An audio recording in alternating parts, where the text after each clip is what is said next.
Hello बच्चों, कैसे हो सब? बढ़िया।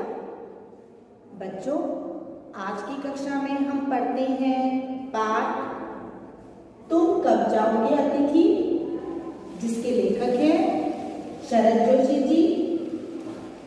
शरद जोशी जी का सबसे पहले हम शरद जोशी जी का परिचय पढ़ते हैं। शरद जोशी जी का जन्म मध्य प्रदेश के उज्जैन शहर में 21 मई 1931 को हुआ।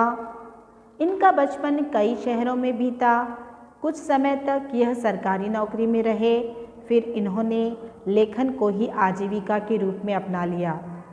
इन्होंने आरंभ में कुछ कहानियाँ लिखी, फिर पूरी ही तरह व्यंग्य लेखन ही करने लगे।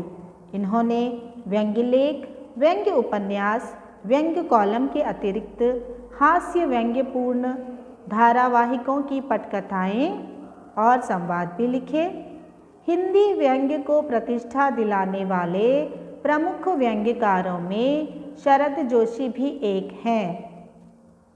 शरद जोशी जी की प्रमुख व्यंग्य कृतियाँ हैं परिक्रमा, किसी बहाने, जीप पर सवार इलियाँ, तिलिस्म, राह किनारे बैठ, दूसरी सतह, प्रतिदिन।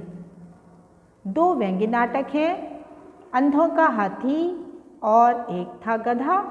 एक उपन्यास है मैं केवल मैं उर्फ कमलमुख बीए। शरद जोशी की भाषा अत्यंत सरल और सहज है। मुहावरों और हास परिहास का हल्का स्पर्श देकर इन्होंने अपनी रचनाओं को अधिक रोचक बनाया है।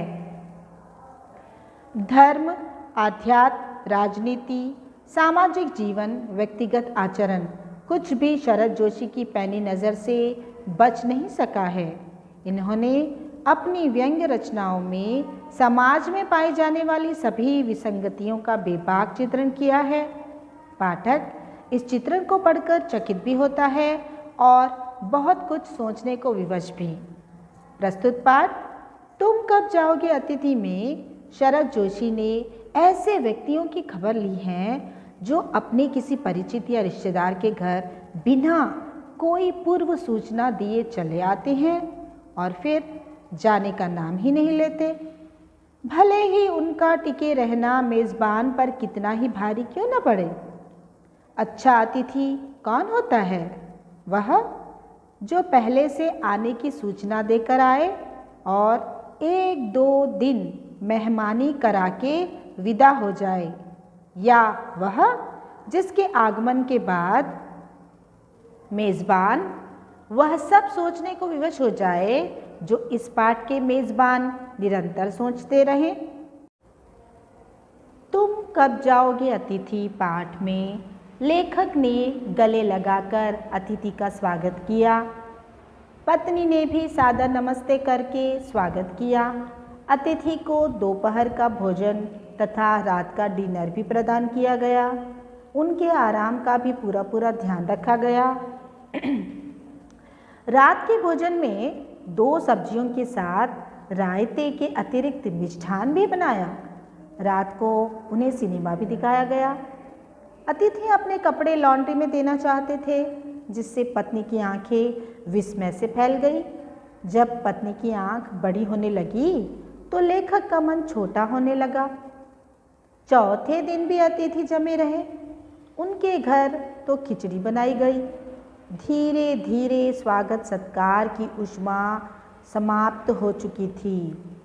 अतिथि का सिगरेट का धुआं छोड़ते हुए निसंकोच बैठना, अतिथि को देवो भव की परंपरा धूल दूसरित होती नजर आई।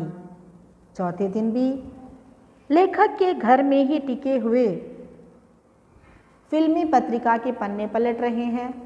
लॉन्ड्री से कपड़े भी धुल कर आ गए। फिर भी अतिथि का लेखक के घर में टिके रहना उसे सोचने पर मजबूर कर देता है कि आखिर ये जाने का नाम क्यों नहीं ले रहे हैं।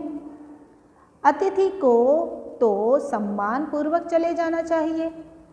पहले दिन से लेकर 3 दिन तक लेखक और उनकी पत्नी ठहाकों के साथ मुस्कुराहट बिखेरी, पर चौथे दिन यही मुस्कुराहट बोरियत में बदल रही थी।